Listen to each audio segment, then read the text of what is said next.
Halo semuanya, hari ini kita bakal membedah sebuah topik yang lagi panas-panasnya dibicarain, yaitu tentang tata kelola sumber daya alam kita. Belakangan ini wacana pembentukan BUMN khusus ekspor yang namanya PT Dantara Sumber Daya Indonesia atau PT DSI lagi rame banget jadi perdebatan nasional. Ada pihak yang gaspol mendukung, tapi banyak juga pengamat yang ngasih kritik super tajam. Nah, di pembahasan kali ini, kita mau bongkar materi dan analisis di balik polemik ini secara objektif, biar kita bisa lihat struktur logikanya dengan jernih tanpa memihak. Buat peta jalan kita hari ini, kita bakal mulai dari melihat dari mana asal-muasal polemiknya, terus membedah perbandingannya dengan masa lalu, mengeksplorasi kenapa langkah ini dianggap punya urgensi strategis, dan yang paling penting, apa sih proyeksi dampak nyatanya buat negara kita? Yuk, langsung aja kita mulai. Oke, kita masuk ke bagian pertama soal asal mula perdebatan hangat ini. Kamu mungkin belakangan ini sering banget dengar pertanyaan ini dilempar di berbagai forum diskusi. Bener nggak sih PT DSI ini tuh sebetulnya cuma reinkarnasi dari BPPC? Buat yang mungkin lupa, BPPC itu Badan Penyangga Pemasaran Cengkeh, entitas monopoli yang cukup kontroversial di era Orde Baru dulu. Jadi wajar kalau banyak pihak yang khawatir, wah jangan-jangan negara mau mengulangi kesalahan yang sama nih. Tapi pertanyaannya, apa iya perbandingan ini benar-benar valid secara ekonomi dan politik hari ini? Nah, sumber materi yang kita bedah hari ini merespons kekhawatiran itu dengan cukup tegas. Menurut analisis mereka, menyamakan kedua entitas ini adalah sebuah sesat pikir historis yang sama sekali nggak relevan. Mereka berargumen kalau kritik tersebut gagal menangkap perbedaan mendasar antara monopoli untuk pasar domestik dengan upaya konsolidasi buat bertarung di pasar global. Terus bedanya di mana aja tuh? Mari kita dekonstruksi perbandingan ini di bagian kedua. Perbedaan yang paling mencolok menurut sumber ini ada pada orientasinya. BPPC zaman dulu itu beroperasi sebagai monopsoni domestik. Gampangnya, mereka menekan petani lokal buat jual hasil panen dengan harga super murah, lalu dijual mahal lagi di dalam negeri. Jelas kerasa eksploitatif buat rakyat kecil kan? Sementara itu, PT DSI ini didesain berorientasi keluar. Mereka nggak dibikin buat mencekik produsen lokal, tapi justru buat jadi wajah tunggal perwakilan negara kita saat harus berhadapan dengan pembeli-pembeli raksasa di pasar internasional.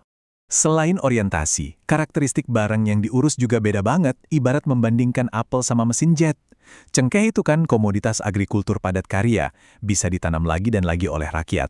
Nah, kalau PT DSI, mereka bakal fokus ngurusin sumber daya alam strategis kayak mineral kritis yang sifatnya nggak bisa diperbarui, habis ya habis. Makanya, analisis ini menekankan kalau komoditas semacam ini mutlak harus dikendalikan oleh negara biar nggak dikeruk abis-abisan sama segelintir oligarki.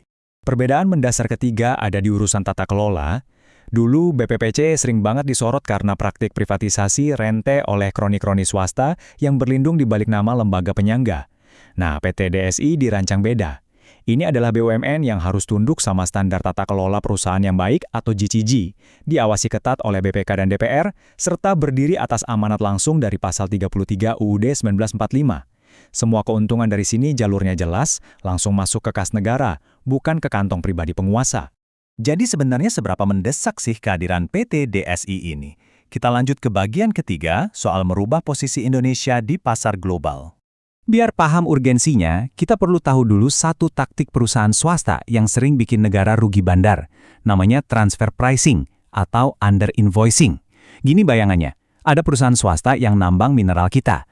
Pas mau ekspor, mereka sengaja jual mineral itu dengan harga yang sangat murah ke anak perusahaannya sendiri di luar negeri. Nanti, anak perusahaan yang di luar negeri itulah yang ngejual barangnya pakai harga pasar yang tinggi. Terus dampaknya buat kita apa? Negara kita kehilangan potensi pajak dan royalti gede banget, karena di atas kertas transaksi di dalam negerinya dicatat sangat rendah. Nah, disinilah PT DSI ngambil peran yang absolut penting. Menyerahkan ekspor sepenuhnya ke mekanisme pasar bebas tanpa kendali negara itu, terbukti banyak bocornya. Lewat PT DSI, negara bertindak sebagai satu-satunya pintu gerbang ekspor. Artinya, pemerintah bisa pegang kendali penuh atas transparansi harga jual di pasar global. Akal-akalan perusahaan swasta yang suka mainin faktur buat menghindari pajak bisa langsung di-stop, dan royalti negara akhirnya bisa masuk secara utuh. Tapi tunggu dulu, ini tuh bukan cuma soal mencegah kebocoran pajak aja loh. Ini soal perebutan kekuatan geopolitik berskala besar. Dunia sekarang ini lagi rebutan mineral kritis buat transisi energi global, dan Indonesia itu punya barangnya. Kalau kita berhasil mengonsolidasikan komoditas strategis kita nggak cuma dapat cuan ekonomi, tapi kita juga dapat alat diplomasi yang luar biasa kuat di panggung internasional. Coba kita bayangin skenario ini. Kalau puluhan perusahaan swasta Indonesia maju sendiri-sendiri ngekspor barang yang sama, daya tawar kita ya bakal hancur.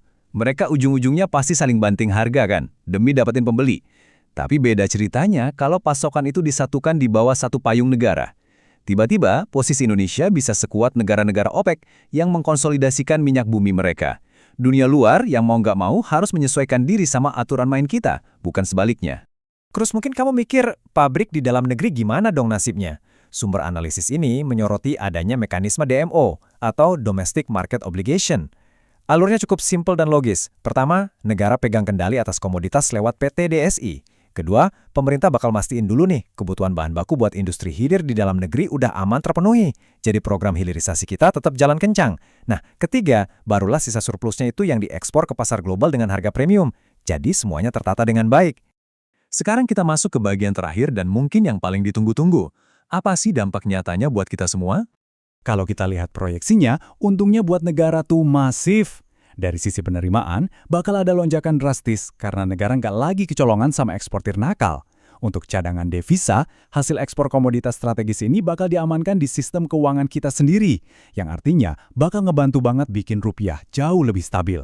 Dan yang paling penting, efek dominonya ke kesejahteraan rakyat.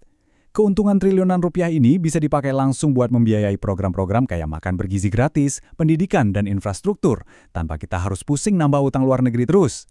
Intinya, kebijakan ini dilihat sebagai cara buat memutus dominasi oligarki yang selama ini nyaman di sektor pertambangan. Sebagai penutup, dokumen analisis yang kita bahas ngasih sebuah argumen yang sangat kuat. Mereka menilai kalau kita nolak entitas pengelola ekspor ini cuma karena berlindung di balik trauma masa lalu, itu sama aja mengaminkan narasi usang yang ujung-ujungnya cuma nguntungin pemburu rente. Pada akhirnya, menurut mereka, ini tuh soal keberanian. Sebuah langkah agresif buat mastiin kekayaan alam Indonesia dibayar dengan harga yang pantas oleh dunia, dan hasilnya benar-benar kembali ke tangan pemilik aslinya, yaitu seluruh rakyat Indonesia. Jadi, sekarang semuanya kembali ke sebuah pertanyaan besar buat kita renungkan. Siapkah kita melangkah dari sekedar penonton yang pasrah menerima harga pasar menjadi pemain utama yang menentukan arah pasar dunia? Itulah esensi dari perdebatan soal kedaulatan sumber daya alam kita hari ini. Terus gali informasinya, dan sampai jumpa di bedah materi menarik kita selanjutnya.